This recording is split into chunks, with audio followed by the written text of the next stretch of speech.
సమర్థుడు. ఈ రాష్ట్రంలో జరిగి అరాచకాలు చూసిన తర్వాత ఇంకా నేను భరించలేను. రాష్ట్రాన్ని కాపాడుకోవాలి. ఇక్కడ ఎన్డీఏనే కాపాడుతుందని వైఎస్ఆర్ కాంగ్రెస్ పార్టీకి రాజీనామా చేసి వచ్చినటువంటి వ్యక్తి శివచంద్రారెడ్డి. స్వాగతం చెప్పండి, గట్టిగా చప్పట్లు కొట్టి. అందరూ ఆయన దారే పట్టాలి. అందరూ వైఎస్ఆర్ కాంగ్రెస్ పార్టీకి రాజీనామా చేసి రాష్ట్రాన్ని కాపాడుకునే ఉద్యమంలో, ఈ యుద్ధంలో భాగస్వాములు కమ్మని కోరుతున్నా. అది మునిగిపోయే పడవ.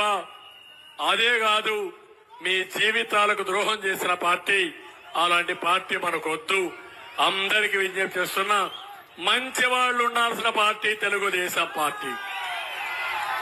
ఇది గుర్తుపెట్టుకోమని కోరుతూ వారిని మీ అందరి అనుమతితో మనస్ఫూర్తిగా సాదరంగా పార్టీలోకి ఆహ్వానిస్తున్నాం.